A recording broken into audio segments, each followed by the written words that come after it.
Gentlemen, how are we doing today? Awesome. Doing good. Doing good. Sorry, I'm banging everything. So, so we got a special guest today, Nicolas Saignac. I love his French accent, but he is an amazing Savate instructor, and we're going to get into everything about him. But we just want to give him an introduction. Oh, What are you doing, Pretty Larry? good. what do you got, Larry? But you Oh, guys told me to get a better mic, so I ordered a Yeti, but I got this huge cooler that came in the mail. But bum. yeah, That's Does it the work dead better? body in. the Yeti mic is what we were talking about, not the Oh, cooler. Jesus. I know you're thinking about your trips and how you're gonna portable mic, Always, but always. the right one. Larry, that's Texas humor.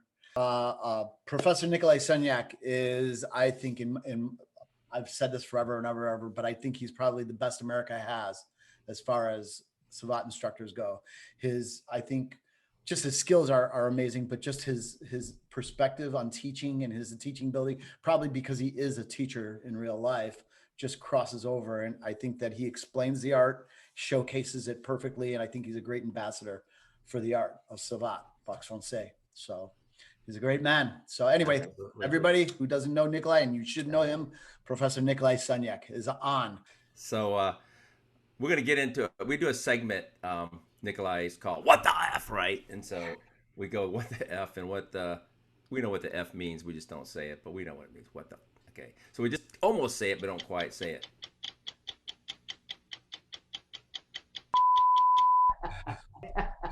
So this week, our what the F is, all right, I'm going to talk about it.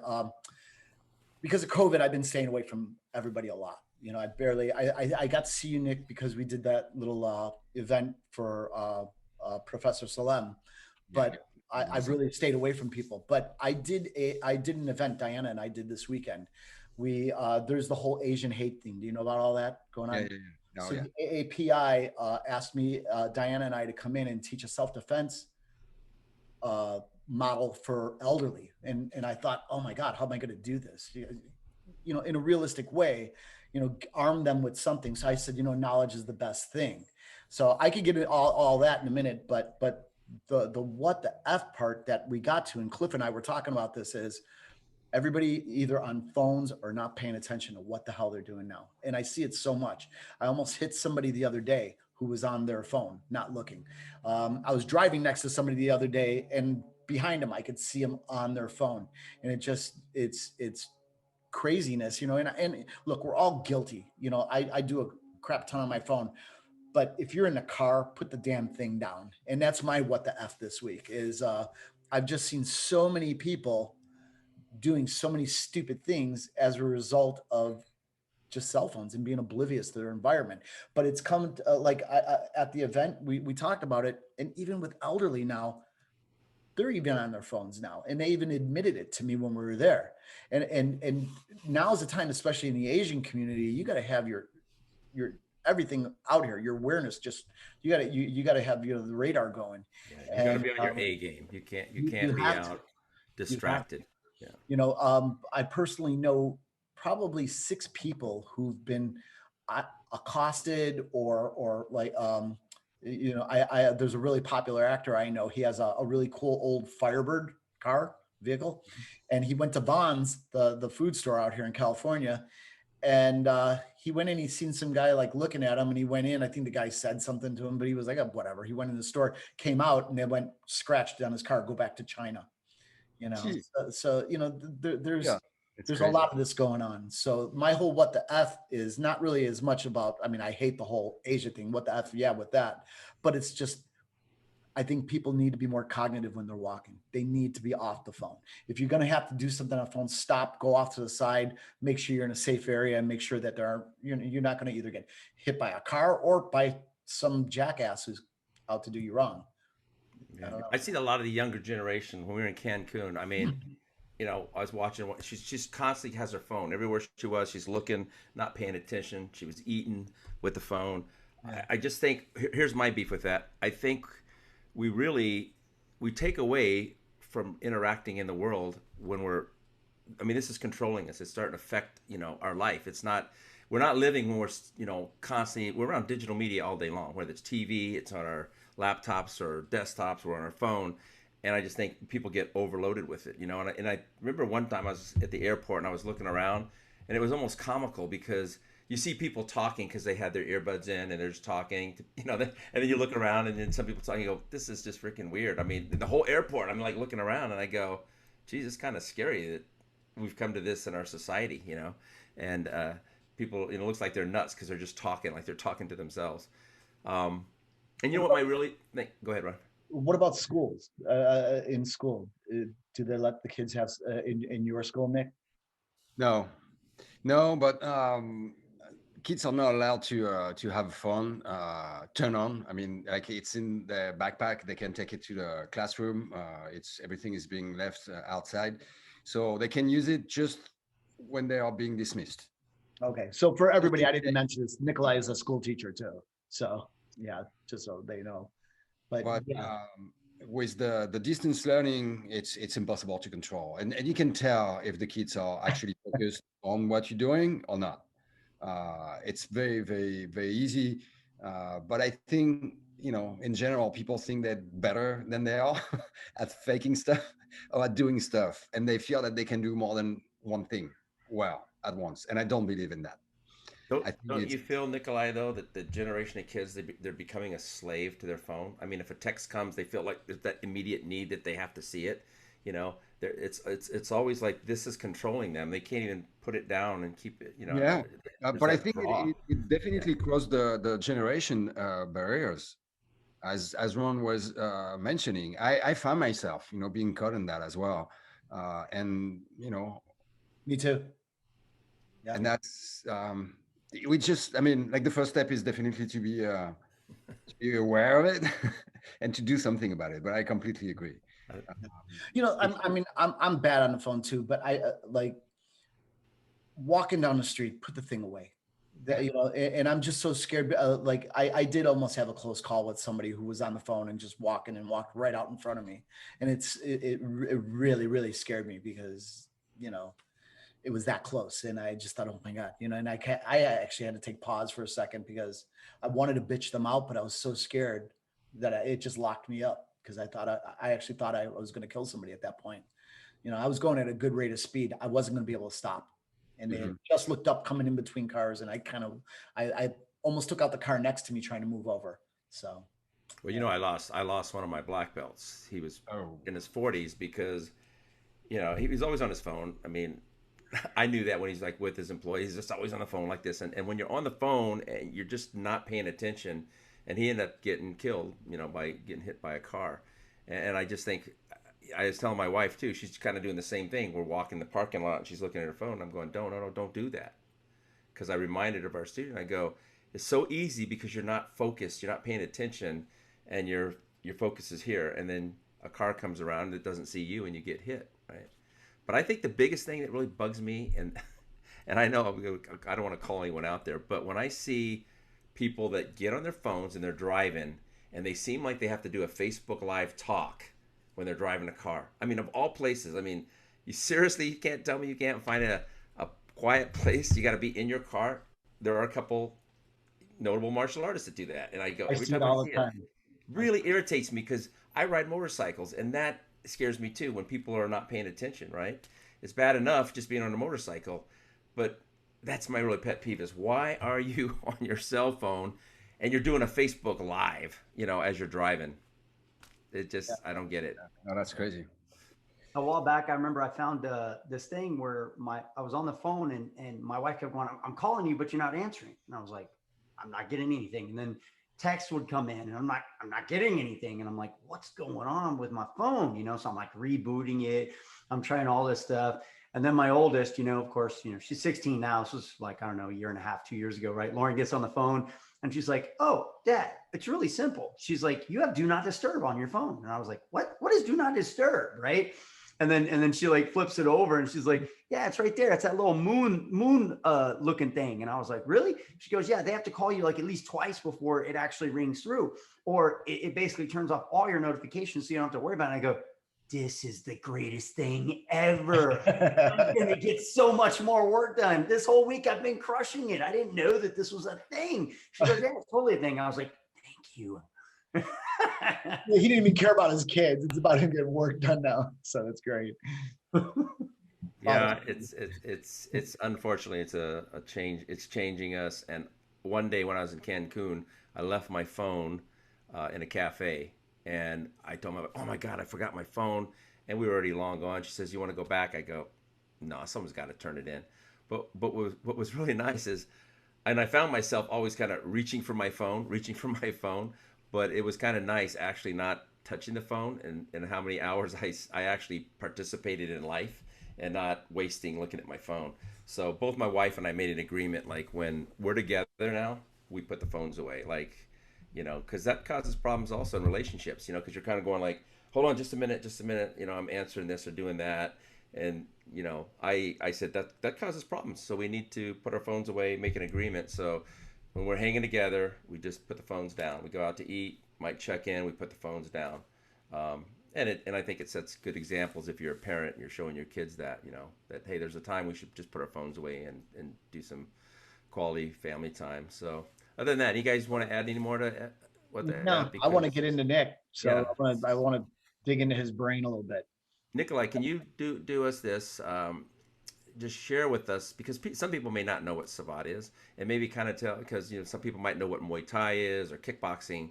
What distinguishes French Savate, from some of the other arts? It's a kickboxing form using shoes to strike with the feet and with boxing techniques. So it's kickboxing using shoes and the leg being extended. I think it's, basically the essence of it is the fact that we strike with very, very small target areas. So toes, heel edge, part of the shoes that make kicks work in different ways. And so the execution becomes specific to the fact that you use those small, areas to pinpoint and use small targets on face and body. With the other particularity of it is that every kick have to be executed with the leg being extended. So there's this type of distance and elongation of the movement that is different from Thai boxing. So you'd think it's more precision, and like I kind of think about like fencing. It's when you're fencing and you're going back and forth, and that's how I kind of look at Savate. Compared Me to other too. arts. And there's a good definition from the author of the Three Musketeers, Alexandre Dumas, and he explained Savate being fencing with hands and feet. Oh, yeah. Larry's got a picture show for us.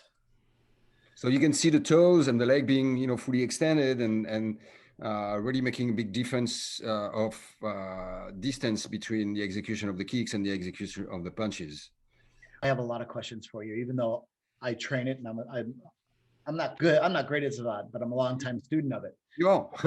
but the agility, the mobility, is it because of the isolation of targets or the smaller targets versus like Muay Thai is more preparatory, almost like they'll get in your face, where like, I always talk about this with everybody.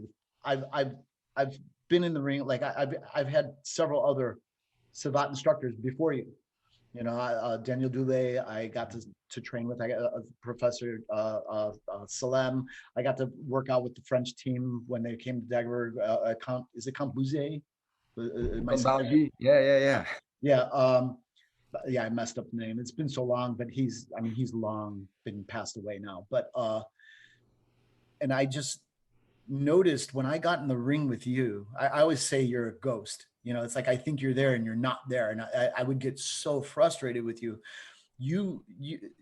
I always appreciated the kicks. I've always appreciated really seeing Savate. To me, when I was younger, I thought the way I moved was more maybe like a Savatier than a Muay Thai man, even though I was training both of them. It just appealed more to me. And I've since lost it. I'm older. No, that's not true. Yeah, I'd be nice. But no, I just noticed when I was with you, your command of the ring, your agility in the ring, your movement beyond frustrated me. I hated you. I wanted to kill you in the worst way, man. And you were helping me. He was like sitting there helping me get ready for a fight. And he just frustrated the bejesus out of me. And I just thought, I'm going to get this guy. I'm going to freaking kill him as soon as I, because I just had that little fire in me, but I couldn't catch you. And I've never had anybody else have a command of the ring the way that you do. And I've seen a lot of, like Bucks from Safe fights and Savate fights. And I really see them move, and it's a lot like you. And I'm not going to say they're worse nor better or whatever than what you do, but it's just, I've experienced you. I've felt it. I haven't felt them. And it's just, to me, uniquely different than Taekwondo, than Karate, than Muay Thai. But to me, it keeps up with all of them.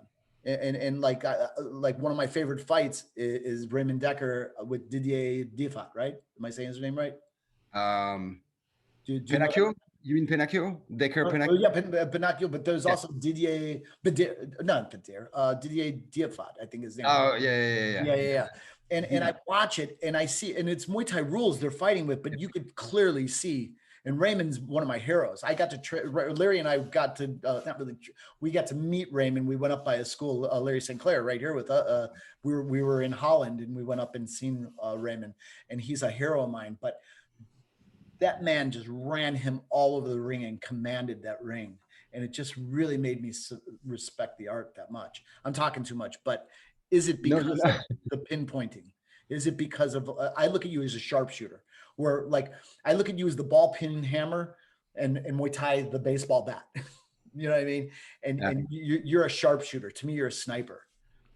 I think, when you talk about fencing with hands and feet, that's, Savate really comes from that. It's this idea of just, like having a long range and then just, touching and putting back.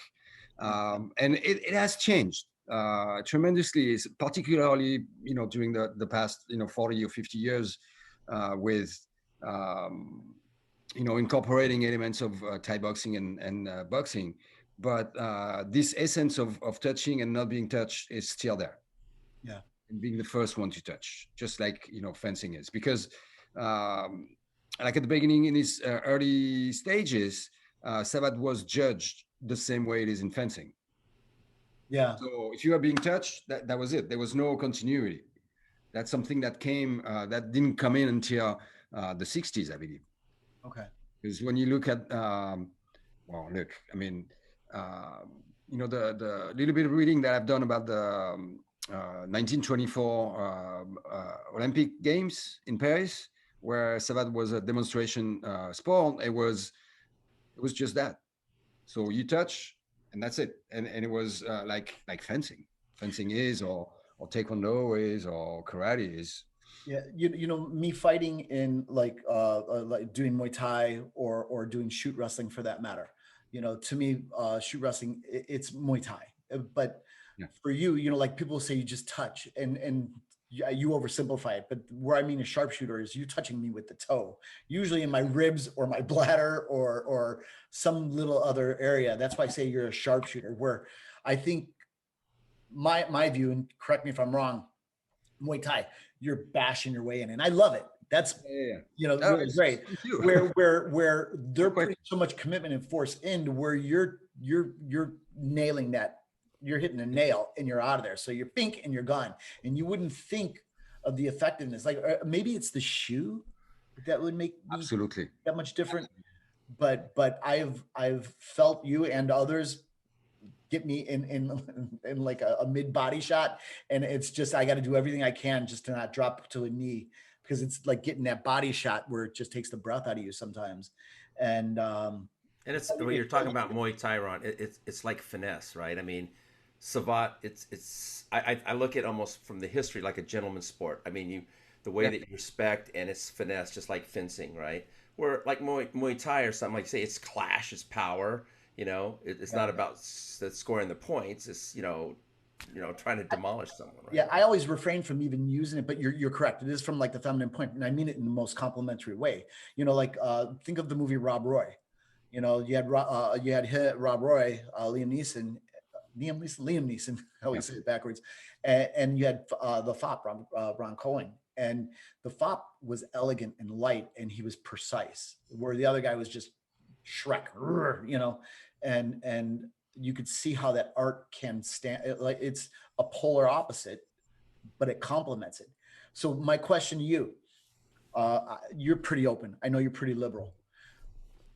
Do you have other arts that you've trained or you think would complement it if somebody were? So my view is I would love everybody to get on your online training. And for those who don't know, Professor Nick has his own online training site, and it's the best place on earth for this art, if you ask me, to learn, especially during COVID time and you can't get with somebody.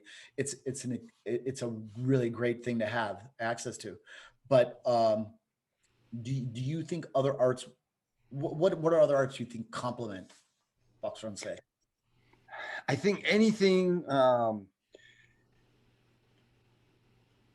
I think that, I mean, like the basic to me is that you do something, you can always complement by other things. So if Savate is emphasizing the movement and the distance, then, the complement would be work that's being done at closer range. So boxing, Thai boxing, and everything that's going to make you work inside, Cali and shorter ranges are great. Everything that stresses angle, Cali and Filipino martial arts, I think is also a great way to complement it. Like I wouldn't limit it to one or two martial arts or systems, but you can always find something that's going to complement what it is that you do. Okay. Savate is I think really efficient at the longer range. To be efficient inside, then there's other things that you need to do, and starting with boxing and Kali, and in terms of striking, I mean that's Thai boxing. I mean if you look at the way Savate has evolved, I think that explains what made it good, but what it needed as well. So like in the 80s, when Savate kind of, went back and attracted a lot of different arts or style that were open to other things, such as all those kickboxing schools from Holland. The places. So Decker didn't really do, Kamen didn't really do, but Johan Vos, where Ernesto Hust and Lucia Reicher were from, they were definitely really open to Savate. Gerard Gordo was in there. Yeah. They all followed Savate. Hippolyte, Musin, I mean, you can name them. They were all open to everything, and they were doing Muay Thai, and they were doing kickboxing, and they were doing karate. I mean, it's like there was really, I think, the beginning of what in Europe like a more complete martial art would be, striking. Yeah. I think I located your fight you were talking about, Ron, the one between Decker and the Saboteur. Let me see if I can pull up a clip real quick. Yeah, Pinocchio. While he's doing that, you mentioned Lucia. For those who don't know, Professor Nick, myself, I think it was Chad Stahelski, Eric Paulson, Mike Mukatis, John Spezzano. Was there even maybe Joel Clark? We would all get together Tuesdays and Thursdays, and we would just beat each other up. So Professor Nick would teach us, and pretty much he taught us by throwing in a ring and kicking our butts. But it was probably one of the most fun time of my lives in martial art, because it was a regular thing. We all got in there, and we were just trying to take it to each other. And we usually last a couple hours in there, right? Just round, switch partners. So you didn't get to get used to one person, and everybody there. I was probably the least talented of the group, but everybody in there was exceptional. And it was an amazing time. That it was such a great time. When people coming from out of town would jump in with us, and it was just this idea of working with people of the caliber of you and and Eric and Chad that were there, and Lucia coming, and it was just so exciting. And then No, I mean when you spar, like even if you don't go full out, you have to give close to your best every time you're Oh with. yeah, yeah. No, there was no halfway. I mean, it was we weren't trying to like knock. Well, we were trying to knock each other's head off at times, But it would be respectful. But we were pressing each other, and if you Absolutely. didn't bring it, you were going to just suffer. And Yeah. it was unforgiving. And I'll tell you, some of the worst rounds I had was with Lucia. We Oh, get in there and definitely. she was amazing. It was, yeah, for those who don't know who Lucia Reicher is, if you've seen Million Dollar Baby, she's Billy Blue Bear who breaks Hilary Swank's neck. They really uglied her up for the movie, but she's a Yeah. beautiful woman and she's uber talented. And she used to fight guys in Holland in Muay Thai. Yeah. So yeah, she's real. And She was undefeated against women. yeah, yeah. And she was supposed to fight Christy Martin, but she tore her Achilles tendon. And I felt really bad for her because she always wanted to fight her, but Don King wouldn't give her a go. And then when Million Dollar Baby came, he had to give her a go. But then she tore her Achilles tendon and the fight was off. So, it's just bad luck on her part. Oh, that's Pinocchio. Yeah, I know this fight too. This guy moves really well. Yeah. Yeah, you could just see the beauty. And Decker is one of my idols. I love that man. I was like a little kid. Larry could tell you when I met Ramon Decker. Movement, little touch, moving, little touch, moving. Yeah. And it's hard to get Decker to respect you or to stop him. Do you know what I mean? He's just he's always coming forward. His ring awareness is great. He just keeps that outside line, keeps circling around. And he's just an animal. You can't hurt him. Not at all. Going back to that art complementary kind of thing, I always think of Savate. It reminds me a lot of like I'm stick fighting or knife fighting with my toe. Like I have daggers on the end of my feet. Yeah. I just kind of think about like, oh, I don't want to get touched, and I want to try and touch him, and that just heightens the game a little bit more. I think for me every time I do it, and that's one of the things I love about training with you. I mean, Ron said it earlier. I mean, you're elusive. You're like a ghost. So just to touch you is like, I think I touched him. I don't know officially. Maybe he let me do it. I don't know. Right. I ended a round one time and somebody goes, how'd you do it? I looked at him like, are you kidding me? I was just so disgusted because I couldn't get you. I remember, I think one time you were helping me train for the shoot matches and I finally like tackled you and you're like, no, I'm like grappling because I was so mad. I was just stop kicking me, but it just, I mean, I say it lovingly. I appreciate you beat the snot out of me. It just helped me so much. It's just, to me, it's an art like no other. It's so uniquely different. I feel, Guru Dan always talks about Bruce Lee, how he said, if I had to break him down, his front leg was Savate, his rear leg was more Muay Thai. And he said he was just really elusive with that front leg. And he would just try to really power that rear leg. I've been like you've been to a couple of my fights and it's supposed to be Savate and I'm coming in with like full on Thai kicks and it's like, dude, you can't do that, because it's just like, or I was more shin blocking and I'm not supposed to, Yeah. And yeah. So that's another thing too, is I think the rules to it forces you to comply with how they want you to fight. Because if I can't use the shin to block, I've got to move. And it forces me to move or I'm going to get called on it. So that brings out more of the in out and the not just stalking a person and being right in front of them. Yeah, that's true. And I think they did a good job, making sure that the rules were respected when people came from a different style, because otherwise then it just changes the whole thing. And now you can see, I mean, they're trying to put together forms where you can fight Muay Thai, but you have to wear shoes and it, how do they call that? Shows fight. So, it's a little bit different. It's not so much Savate anymore, but by keeping the essence and making sure that, as you said, you don't allow the legs to block a kick, then that makes you push the movement as a defensive tool. Yeah. And I would say that's the primary defensive tool that we have. Yeah. Do you think the art is more popular or less popular now than say 10, 15 years ago?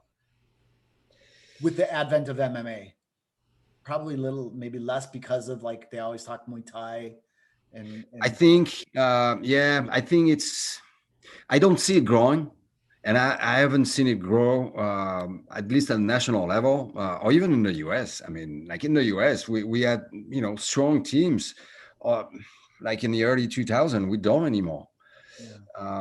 So it's just hard to keep it up. In France, I feel that now fighters have more opportunities to go make money in professional federations of boxing, and so they do the career that they need to do in Savate, and then they just take those skills and move on.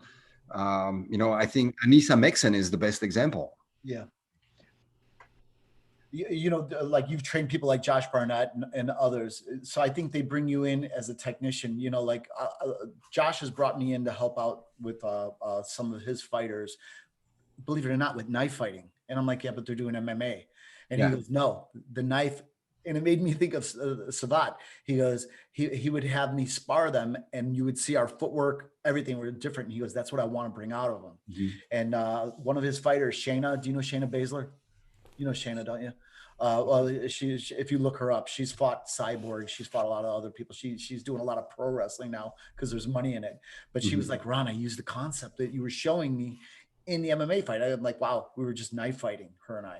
But he'd have me come in and he'd have me spar everybody in knife to bring, because he thought they were just too flat-footed. They're just too stalking. And I thought, Josh has you, and he's been with you a long, long time, right? I mean, you have, how long have you trained Josh? Few years, yeah, definitely. I mean, not recently, but it was quite a few years. Yeah, you guys date back 10 or more years, I think. Almost, yeah. And he would come, but that's the thing with people like Josh. I mean, he's always been open to other style, and is a constant learner. Yeah. Always wants to bring something more, and he's always looking for something more, and that's, I think, what it was. And he was so open and respectful to Savate, to the point where he even did some light contact competition with when the last time we had the Belgian team coming. Oh wow, Josh jumped in. Yeah. That's so cool. I didn't know that. Wow, how do you do? It did really well because, he's a big boy, but his movement has always been good. And I think he's an intelligent man. Absolutely. A lot of fighters are this, and, and he's just, he's a thinker. With lots of knowledge. Absolutely. Yeah. I know you had influences on, I mean, obviously people like Josh Barnett, all the people I mentioned already, but people like, I know you've worked with Greg Nelson, and there's a lot of, are there any other MMA guys that you have worked with? No, not that I can think of. No. I think that's, like big name like that. Josh is definitely the biggest name. I mean, like Greg and Eric, through the academy, of course, and years and years. But yeah, those are the guys. I mean, but your fingerprints on all of us. You know what I mean when I say that. It's like we all have a piece of you or a piece of your knowledge, and I bring it up all the time. There's something like I'll be doing, I'll go, oh, I'll always remember the way you told me that you wanted me to do it. I can't always do it. It's like I'm like a teacher. Teachers can talk about it, but they can't always do everything. So, but I just figured that knowledge is in me, and I try to carry it on, with people. I appreciate, and I'm, it makes me very happy to hear that, that I can bring something to people. I know it's a different style. I know for some people it's difficult to understand how you can apply, but if that's the case, if they get something out of sessions, then it makes me very happy. Is Savate your first art? I mean, I did a little bit of karate when I was a kid. I had one older cousin that I would see in the summer, and he's the one who introduced me to Bruce Lee, but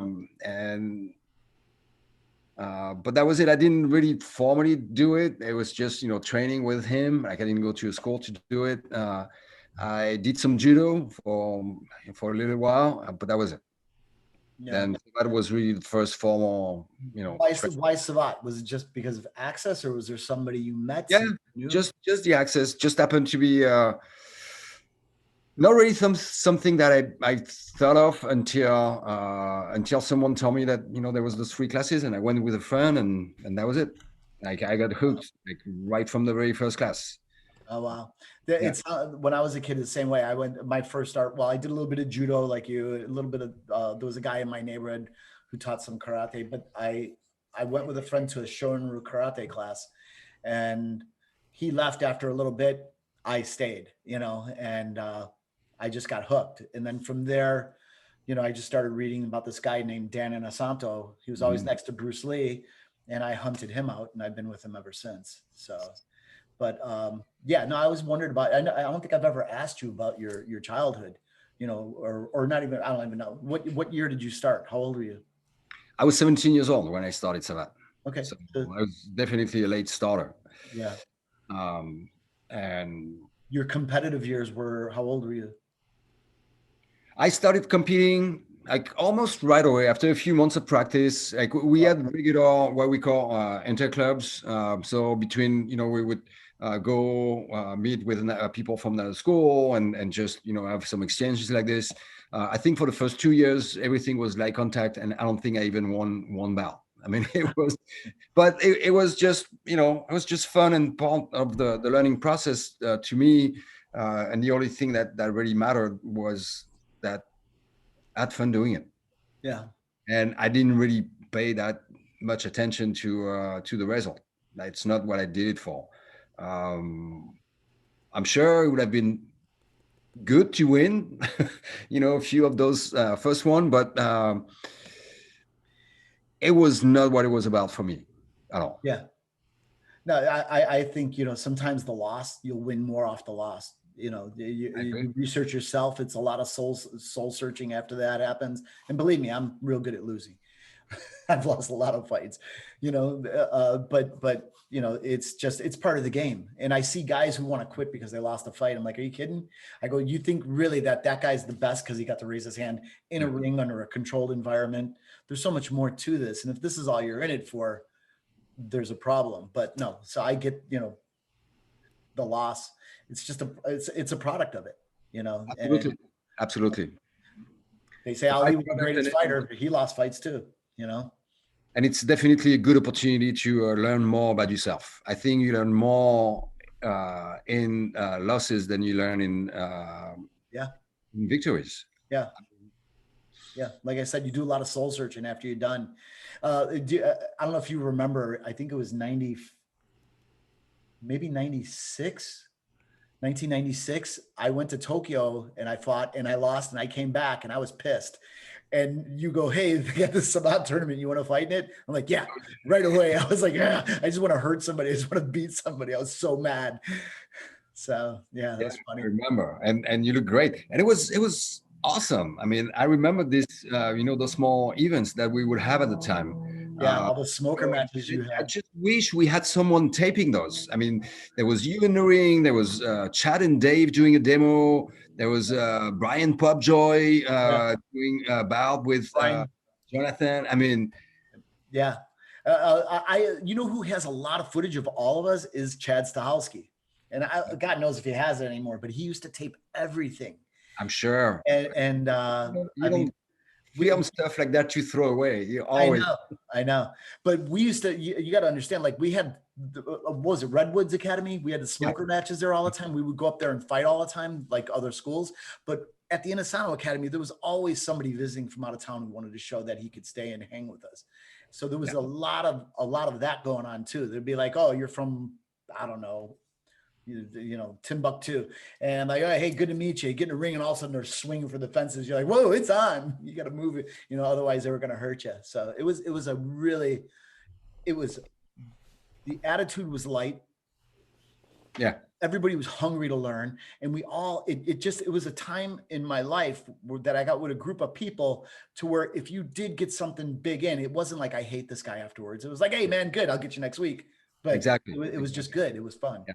And it was such a creative time. Yeah, that was a great dynamic. And as you mentioned, people coming from all over the place, from the country, but from outside of the country as well. Yeah. And Eric brought some people from Japan. I had some friends coming from France as well. It was You know, I remember Italy being in there. I remember, yeah, a lot of different countries coming in. And you could see some people, you could see that they really thought a lot more of themselves until they got in there and tasted it. And all of a sudden it was, you know, I hate to use this phrase, but they had a big come to Jesus meeting right away. You could see like, whoa, this isn't what I thought it was going to be, and I'm in trouble. I remember I had one guy came in and he was drinking a Coca-Cola. I don't know if you remember this. It was in your class.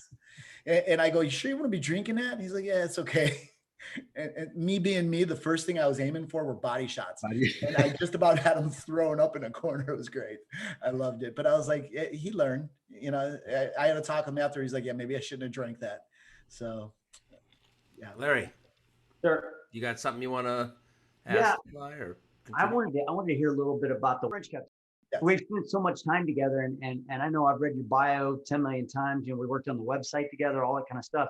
But I don't think I really got any juicy details about it. So I want to pick your brain and see what you got. The French Cup, you know, that's the title that I won. That's when I started. Actually, my first coach is something that he always pushed because he had a couple students that did really well, and it's one of the things that he talked about. And you know, very early he told me, you know, if you keep practicing like this and if you keep improving like this, there's no reason why you shouldn't be able to win this one day.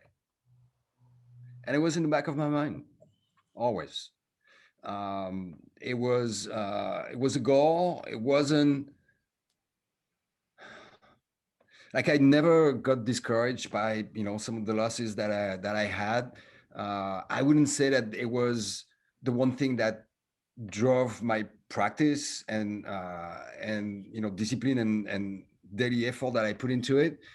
It was just something that was in the back of my mind as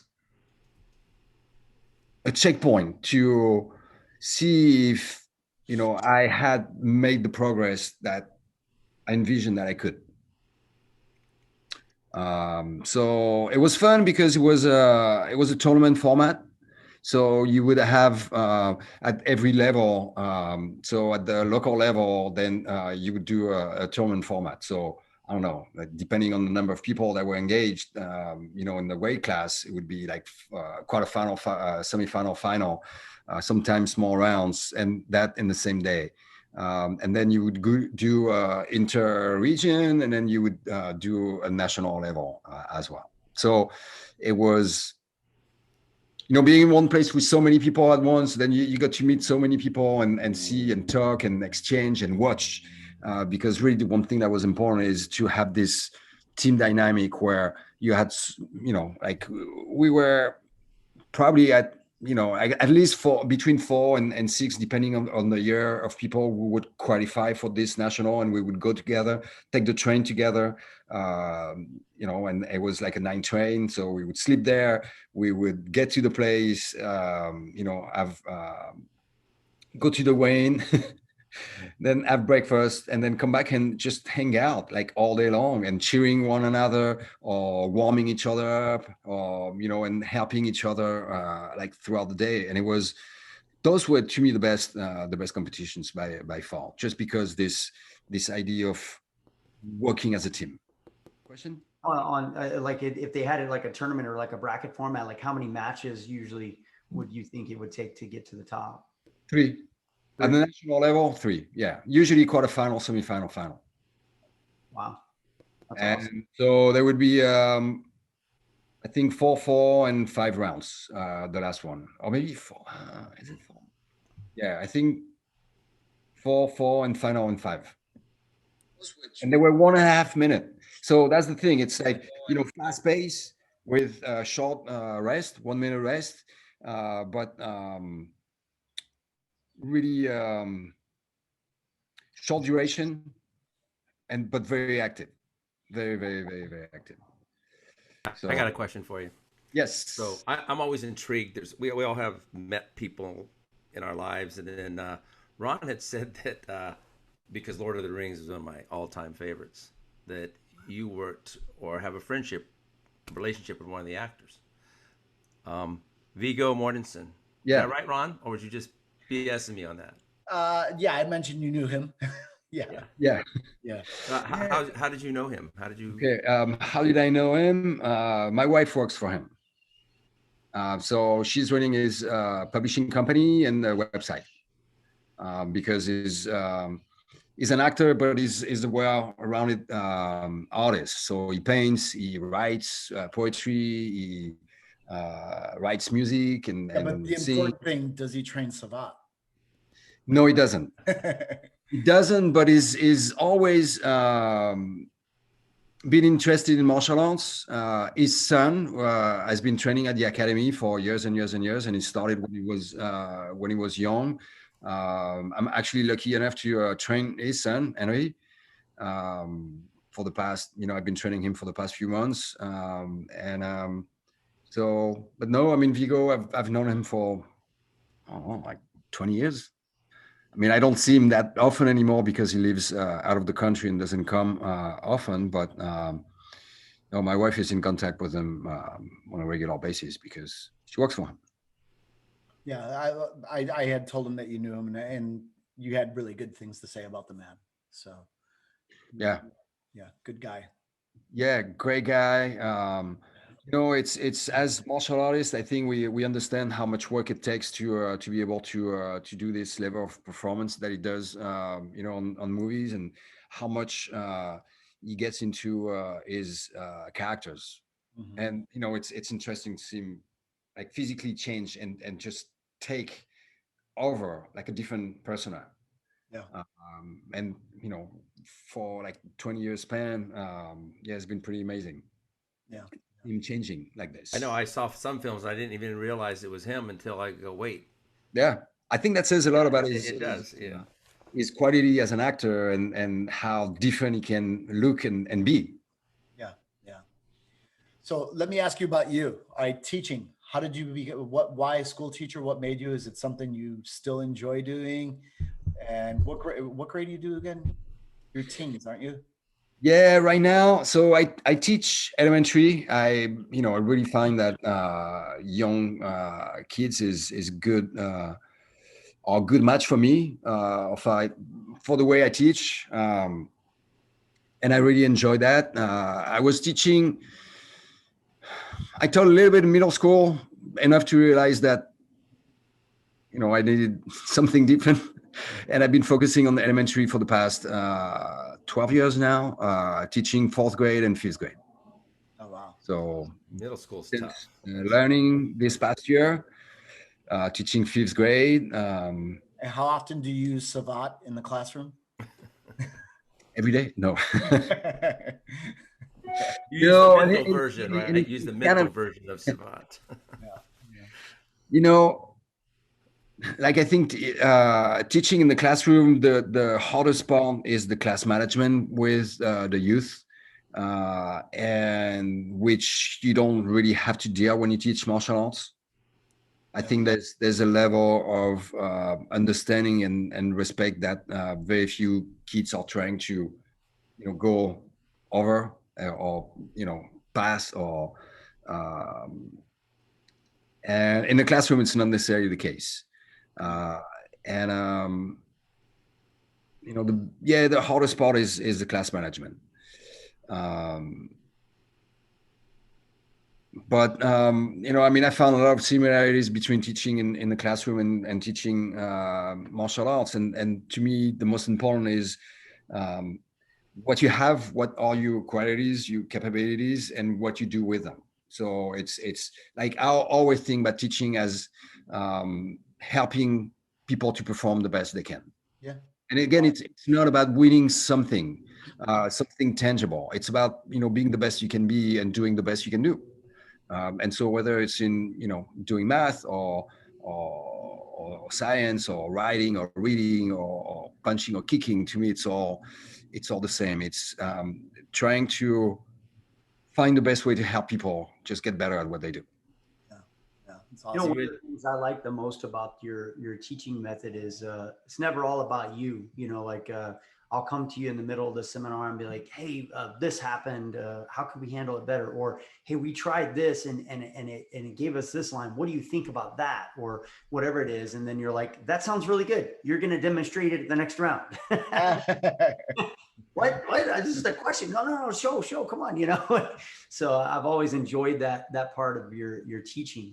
Is like, I feel like you're very open, almost very democratic to the floor when you're on the floor, and you're wanting to enhance everybody's learning curve. You know what I mean? With the material that you're taking, and you let it flow. You know what I mean? Like if it irrigates this direction, you let it go that way, and then you kind of bring it back around, and you just, I don't know, you do a really phenomenal job at teaching. Yeah. So Thank you. I really appreciate that. Yeah, and since we're praising you, I like you. You don't keep going. I love it. You don't have a big ego in there. If somebody gets something good, you'll be like, hey, that was awesome. And it's not. I've had other experiences with other instructors, where, they want to have that big S on their chest. I'm wearing this. Yeah. Well, it's, I'm glad to hear that, because, as you said, it's when you teach, it's not about you as a teacher. It's about, what you can do for others, because they come and look for something. And I think your job as a teacher is to help them getting there, or finding ways to get there. So that's why, I like those moments when people bring something, because as a teacher, you plan something, right? And so you want to get there, but there's, to me, the most important part of being with people is what they are going to be able to bring, and the perspective that they bring to what you were thinking. And that means that you don't always anticipate some of the things that they bring. And so giving them this opportunity to express this, I think it's something that makes me, I think, better as a teacher, because it makes me realize that, oh, actually, I didn't think about this, but that's a very good idea. So, why not trying to implement this, or put this part in, because that could help reaching that goal that I ultimately had. Yeah. So, Nikolai, as we're winding down, and it's been great having you today. Anything you want to share with your audience as far as social media, or how do they find out about your videos to train online? So 2 very good tools. The first one is, Larry, I can't thank you enough for creating this fabulous website. I love it. So it's Nicolas Saignac, Savate.com. And it's, you'll find everything and all the links necessary to reach the training program. And the training program is savate@teachable.com. I think the best way to get in touch with me is through Facebook. I try to post things that I find interesting, whether they are quotes or fights, whether they're boxing or from other styles. And through Facebook Messenger, I think it's a good way to go. Yeah. That's I enjoy communicating about something that I'm clearly passionate about, just like we are all. So I want people to understand that I'm trying to be as open as possible, and any way I can do to help having people understanding a little bit better what Savate is and what it can do and how it can help people, then I'm happy to do that. It's my goal to actually get this art out there and appreciate it. I think accessibility is a big part. So the online training, I think, helps. Grading, ranking. Can you do all that, or do you do that Zoom? My thing is, nothing beats being in person, but obviously that's not really realistic in today's age. Yeah. So you have answers for that, right? Absolutely. And, I think you've been such a good influence and model for me to understand that it's having a tool like this is really giving the opportunity for people to reach out to you that they may not have had it before. And, working through the pandemic and still being able to be in touch with people and contributing to their growth is through the Zoom and this type of program has been great. So Yeah, I'm open, and I do, I do classes, I do testing online, I do all this kind of You stuff. do the Mars camps. Yes. Well, Hey, look at that. there you go. So, hey, I have to show my shirt off. Everybody thinks it's Predator. It's not. This is my wife is in Mandalorian, which she just got nominated for an Emmy. So that's cool. But this shirt is Latif. Look at that. Ah, And you know what she freaked out about that she loves? She's like, oh my God. She's like, look at the names that are next to me.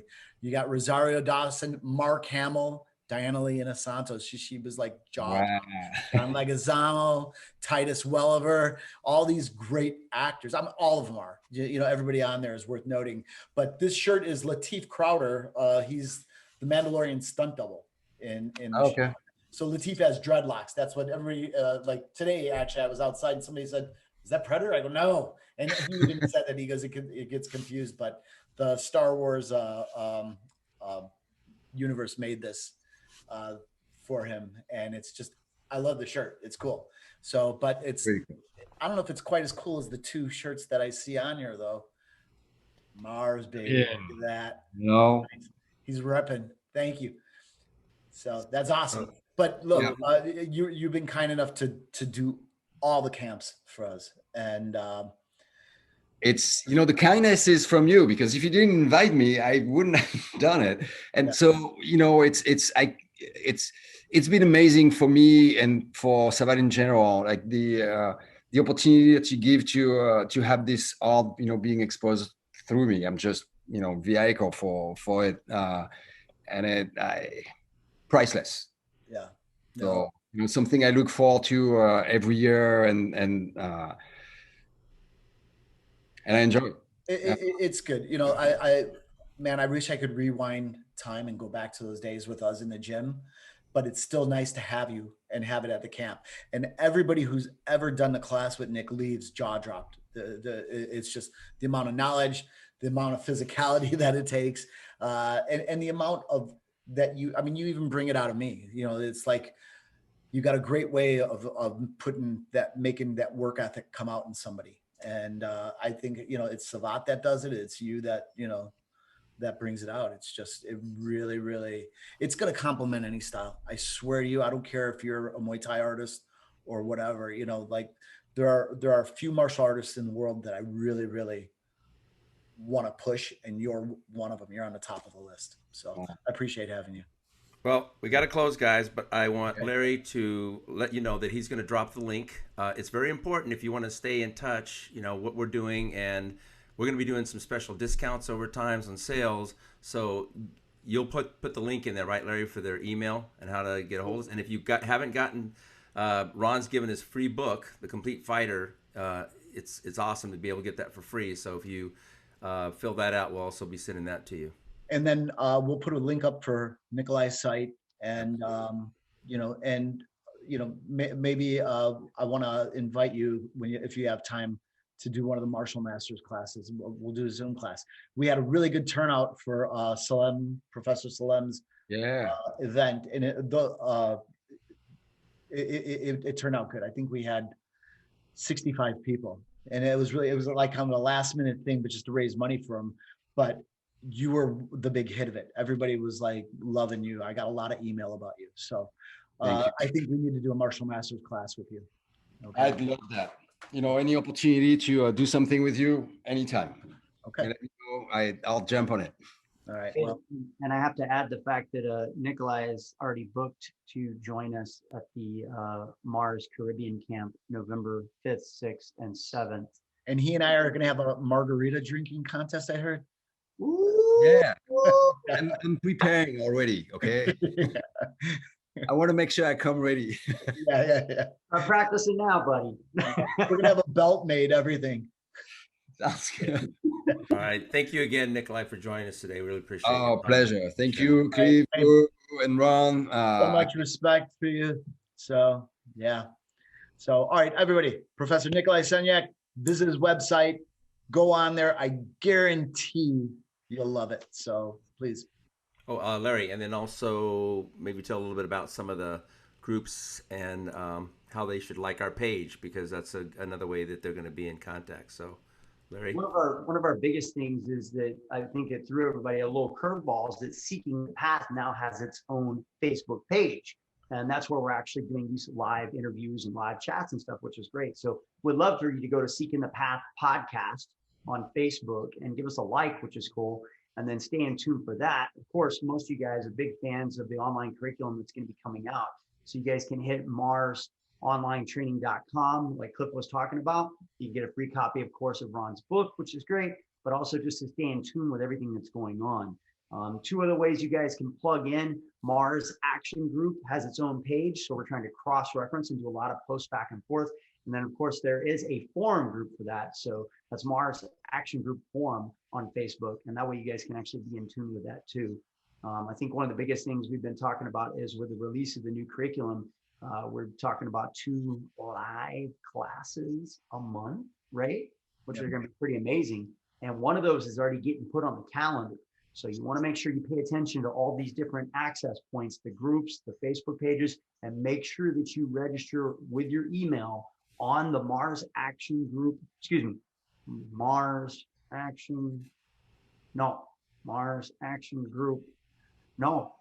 Online Training. Aha! I was wondering where you were going. Yeah.